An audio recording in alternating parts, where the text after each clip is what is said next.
The views and opinions expressed in the DILLIGAF podcast are those of the host alone and are not intended to express those of any other person, business, or entity. The DILLIGAF podcast is for entertainment only. These are my opinions and should not be interpreted as facts or advice. Think for yourself. Keeps you up at night, yeah. Make all the demons quiet, yeah. We were built to thrive, yeah. I think that we've all had enough, yeah. I think that we've all had enough.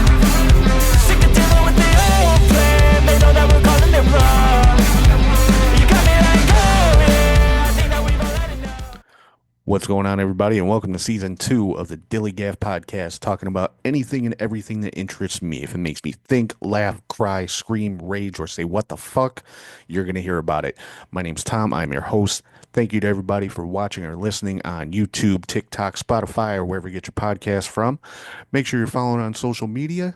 The show is at DILLIGAF_pod on all socials. And if you ever want to shoot us an email, it's dilligafpod@gmail.com. And you can find all that and more on my Linktree, which is Linktree/DILLIGAF_pod, or scan the little QR code right there in the corner of your screen. You'll find all the links to all the socials and all the podcast platforms and all that kind of fun stuff. So back from a little bit of a break, starting up Season 2. This is Episode 1 of Season 2, and it is May the 3rd, but that is close enough to May the 4th for me, so May the 4th be with you. We are talking again about Star Wars today, and I want to be talking about something very specific in the Star Wars universe today, something that has been very polarizing, I guess would be the right word, to Star Wars fans. We're going to be talking about The Acolyte, the Disney Plus series. Now, I want to make it very clear, first and foremost, I enjoyed The Acolyte. I actually just rewatched it for the second time, and I honestly like it. Is it the best Star Wars show ever made? No. My favorite is still Obi-Wan and Ahsoka. It's kind of close between those two for me. But I saw no issue with The Acolyte, but there were so many people just bitching and moaning about it. And I really don't understand why. I mean, I think the biggest complaint that I heard about it was it's too woke. People throw that phrase around so much that it has lost all meaning. I don't think people even know what woke means anymore. I mean, I'm sure I would be called woke simply because I respect other people and their right to live their lives how they choose to. I have compassion and empathy and just show common courtesy to people and respect. Again, I guess that's woke. Well, if that's woke, then I'm woke. Whatever. But and one of the biggest issues with that is that the actor who played the two main characters in the show, Osha and May, the twin sisters, is non-binary. Who cares? Honestly, who cares? Why is that an issue? The character wasn't non-binary. Neither of them. You know, the characters, Osha and May, throughout the entirety of the show were referred to as she and her. They were referred to as sisters, so obviously the characters were female. Why does it matter what the actor identifies as? Who cares? She played the part and she played it well. But anyway, that was that was like everybody, one of the big complaints about it. To me, it's just plain stupid. I mean, do people not realize Star Wars has always been woke? Look at the different races in the Star Wars universe and different races of people in power, all throughout the Star Wars universe. Star Wars has always been woke, folks, just like Marvel, just like DC. I think people just need to have something to complain about. Like, if they don't have something to complain about for some reason, their life is not complete. It's the same way people complained about the prequels. They just, I mean, bashed Jake Lloyd as Anakin in episode one. They weren't real kind to Hayden Christensen in episode two and three. They complained about the CGI. They complained about the story, which, I mean, come on. We all knew what was going to happen in the prequels. We knew it was the rise and fall of Anakin Skywalker because we had already seen the next three. We knew he was turning into Darth Vader. It just showed us how it happened. There wasn't some big, huge surprise at the end of episode three. We all knew it was going to happen, but they still found tons of shit to complain about. But now, 20 plus years later, everybody loves them, and now they're bitching and moaning about the sequels and the live action series and whatever. But apparently, we have some new shows coming to Disney Plus. We're gonna get a Darth Maul animated show. I am so excited about that to see what happened to Maul between the ending of Clone Wars and basically just what happened to him after that. I mean, we saw him again in Solo as the leader of a criminal enterprise, but it was a cameo. I do love that it was Ray Park though. That's awesome. But so we're gonna get to see more of Darth Maul, which I think is very very cool. And we've got another new show called I think it's Starfighter, Star something. I don't remember. I didn't write that down in my notes. But yeah, another new show that I guess is taking place after Rise of Skywalker. So that's kind of cool. That will kind of fill in a gap between Rise of Skywalker and the new trilogy that's going to be starting with Daisy Ridley. So I'm looking forward to that one as well. I just love Star Wars. There's certain things that I like more than others, but I love it all. It's all Star Wars. It's all good. It's all part of this amazing, awesome universe that George Lucas bestowed upon us almost 50 years ago. And I can't get enough. I'm currently watching everything Star Wars in timeline order. I started with The Acolyte, watched Phantom Menace, watched Attack of the Clones. Now I'm into the Clone Wars. And I'm going to continue going all the way through The Rise of Skywalker. Every movie, every short, every animated series, every live action series, I plan to watch it all. But getting back to The Acolyte, I personally was a fan of The Acolyte because of a few different reasons. Number one, it shows us some stuff from the High Republic era, 100 years before Phantom Menace, and it plants some seeds and it shows us some stuff that we haven't seen before. It shows us that the Jedi are not infallible. They are imperfect. They are susceptible to corruption and to their own emotions and attachments, just like any other person. It shows us the Jedi are human, for lack of a better word. I know they're not all human, but you get my meaning. It shows us that the Jedi are flawed, just like anybody else. And I think a lot of people didn't like that. But that's kind of a necessary thing. If they're not flawed, if they were perfect, you'd never have a fallen Jedi. You would have never had Darth Vader. I mean, if the Jedi are perfect, the entire Star Wars canon is shot to hell. So I like the fact that it showed us that the Jedi are fallible, are capable of corruption and just poor judgment in some cases. It shows us that they're just people like the rest of us. So I personally like that. And through this show, we see the beginning, the very beginning of the downfall of the Republic. We got our first live action look at Darth Plagueis, even though it was only for like 2 seconds. He's hiding in a cave. But, that's That's kind of where it all began. That's where the downfall of the Republic began, was with Darth Plagueis, and he's got his current student and acolyte, as it were, and you can use your own imagination to figure out how this leads up into the Phantom Menace. Obviously he has not taken Palpatine on as his apprentice yet. Palpatine's not even born yet. So this is pre-Palpatine. This was his first, well, we don't know if it's his first apprentice, but his previous apprentice.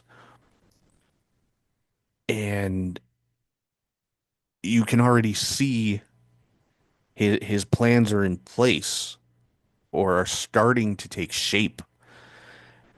And I find that fascinating. Like, I want to see more. I hope they bring the Acolyte back for season two. Give it at least one more season. Tie up some of those loose ends at the first season left, because they canceled it because of all the bad reviews and negative bullshit from stupid ass people. Bring it back for one more season. Give it one more season just to tie up some of those loose ends. And it may take more than just 8 episodes, but fuck it, do it.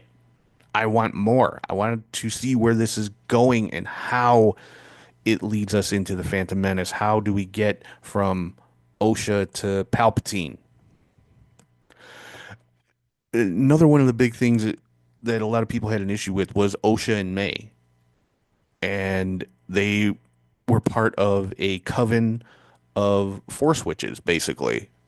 And it was all women. So, of course, everybody said, oh, it's a coven of lesbians. Well, first of all, there was nothing sexual about this show whatsoever. So, y'all are guessing at best. But OSHA and May were created by this coven, by the leader of this coven specifically, through a vergence in the Force. Well, that kind of sounds familiar. That kind of sparks Anakin, because Anakin was just kind of created out of thin air. There was no father. He was just kind of conceived, if you will, by the Force. And then we find out later on, a lot of speculation stuff, that it was Darth Plagueis who actually manipulated the Force to conceive Anakin, kind of the same way these witches manipulated the Force to conceive Osha and May. Do you think maybe Plagueis learned or stole that power from the Coven? I mean, he's basically at the end of the show, he's got Osha in his grasp as the Sith acolyte. Osha was part of this coven. Could that maybe be how Plagueis learned that power? I'd like to find out. It makes sense to me that that's how it happened. And that would explain a huge chunk of Anakin's backstory that people have been arguing about for decades. So I don't see the problem with that. They manipulated the Force. They created these two beings who are actually one being in two bodies. Like, one, they share the same mind. Basically, they're one person in two bodies. Is the my understanding of how it was explained in the show. But they were created through a vergence in the Force, same way that Anakin was. There's a connection there. But people are complaining about it like Anakin was supposed to be the only one that was ever created that way. Well, I don't know. Like I said, it makes sense to me that this coven, these twins, this is how Plagueis came by that power. Whether they taught him or whether he stole it from them. That's how Plagueis came by this power. That's my personal theory, because it makes sense. Another thing that people complained about so much was Osha bleeding the kyber crystal in Soul's lightsaber, saying that, oh, it's supposed to be a long and painful process and blah blah blah blah blah. When how many times have we seen a kyber crystal bled by a Sith? Now the people will say, oh, Darth Vader in the comic books, and it almost killed him and this and that. Well, yeah, Vader wasn't wholly evil. We found that out. He was still torn. He was still conflicted about turning to the dark side. We found that out in Return of the Jedi. So yeah, I would imagine if you are not fully invested in the dark side, it's going to be a long and painful process bleeding a kyber crystal.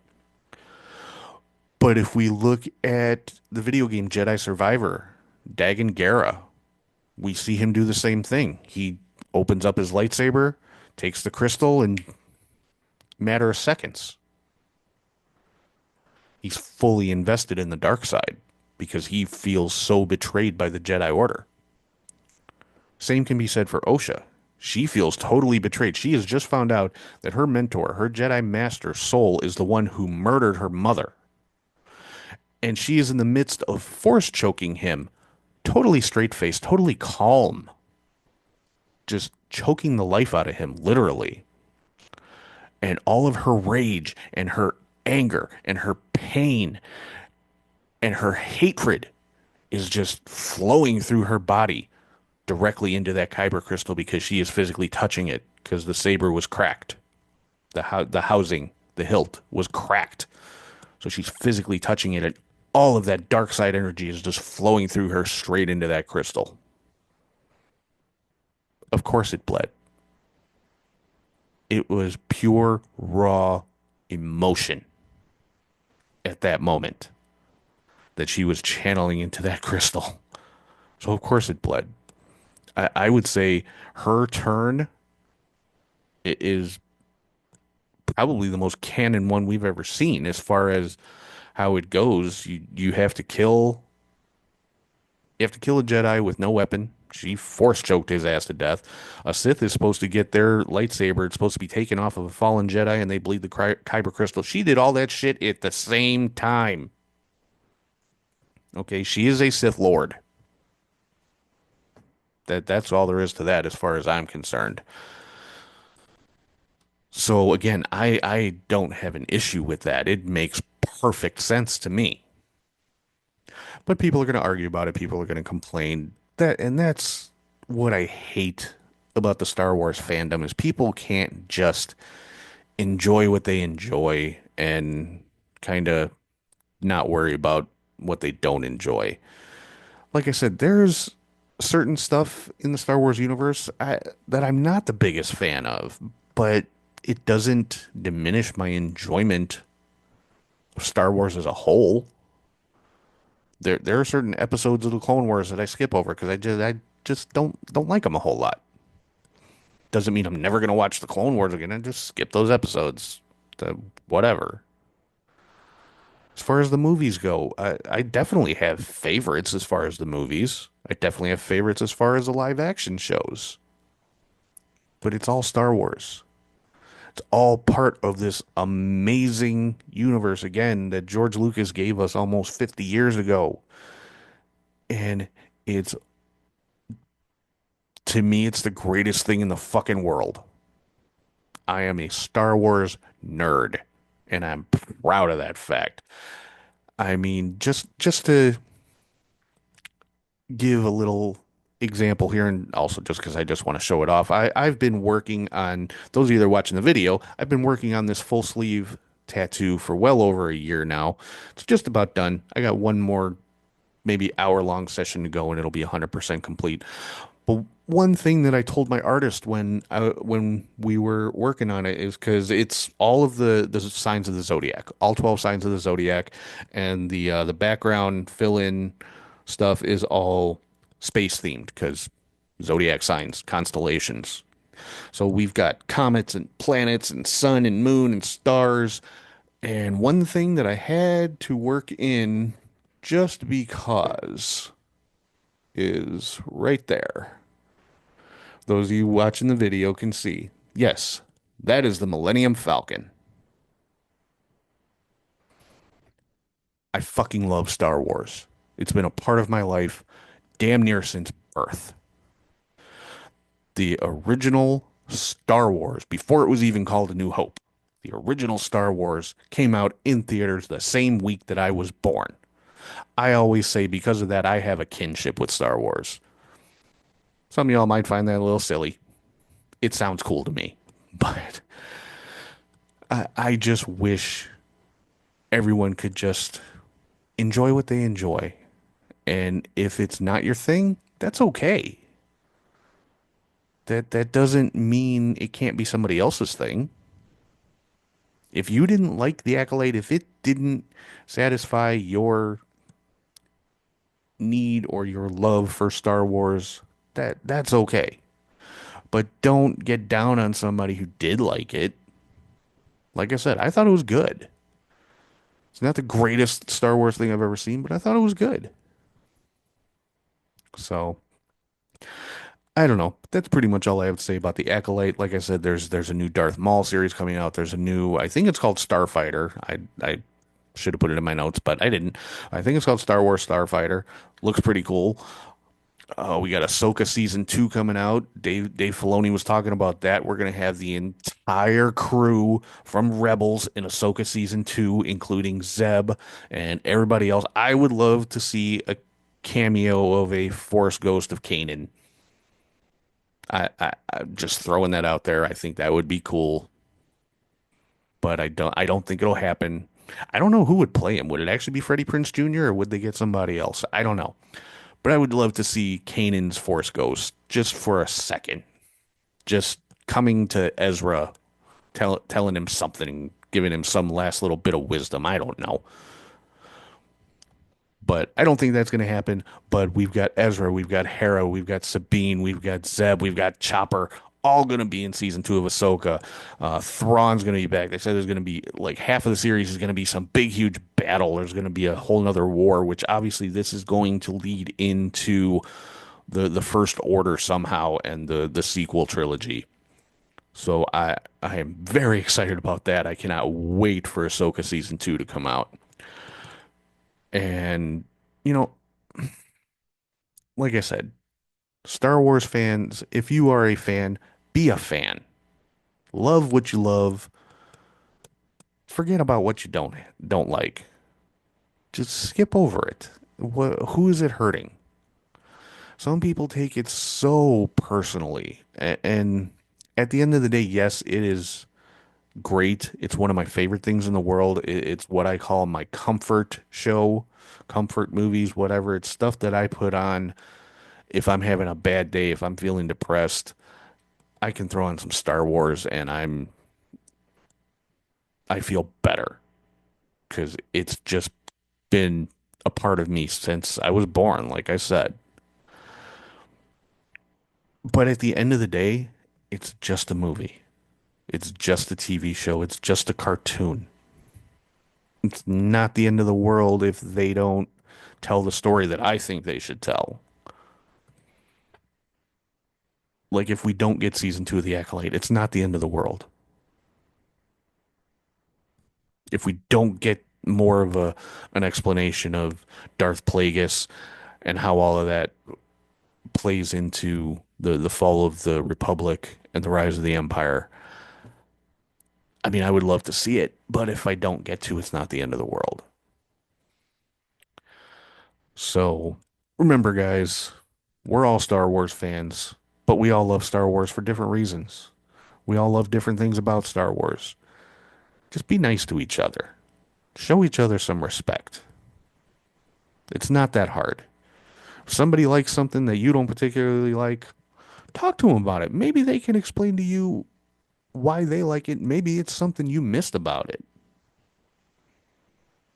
Maybe hearing why they like it will make you give that show or that movie another chance and sit down and watch it one more time with the the knowledge or whatever that this other person gave you. Instead of tearing them down, oh, you like that crap, talk to them about why they like it. Like, oh, I wasn't really a fan. What about it spoke to you? What grabbed your attention about that? Because I couldn't get into it or whatever. I mean, at the very least, you get to have a conversation about Star Wars, and that's never a bad thing. So I think that's going to wrap me up. I'm not trying to get too philosophical on you guys, but I love Star Wars. I know So many people around the world love Star Wars. So, like I said, just be nice to each other. That's it. It's not hard. And just accept that there's going to be content coming out not everybody's going to like. That's not going to follow all the old content that we had in Star Wars Legends. Some of it might. We've gotten some stuff from Star Wars Legends, like Thrawn is now canon, but we're not going to get everything. That's okay. I'm excited every time I hear something new about Star Wars is coming out. But accept the fact that we're not going to get everything from Legends back into canon. Accept the fact that you're not going to like everything that they put out. That doesn't mean it's bad. It just means you don't like it. So that's about it. I also have to mention, not to bring the show down or anything, but I want to dedicate this show to one of my really good friends. Passed away a few months ago. He was probably the biggest Star Wars fan that I know. And it's one of the things that me and him bonded over. And yeah, it just he passed away unexpectedly a few months ago. And I would just feel remiss if I didn't mention him during a Star Wars episode. So Taz, my friend, this one's for you. Rest in peace. And I miss you, brother. So with that, I am going to wrap the show up for right now. But again, thank you to everybody for watching or listening on YouTube, TikTok, Spotify, wherever you get your podcast from. Make sure you're following on social media. It's at DILLIGAF_pod on all socials. Make sure you're follow, like, subscribe, share, rate, comment. All that stuff really does help out the show. And if you ever want to shoot me an email, it's dillygafpod@gmail.com. And you can find all that and more on my Linktree, which is linktree/dillygaf_pod, or scan the little QR code right here in the corner of the screen and you'll find all that information there. But I am going to sign off for right now. And if anyone has any issues with anything that I have said here today, ask yourself one question. Do I look like I give a fuck? 'Cause we want retribution. Oh yeah, we want retribution.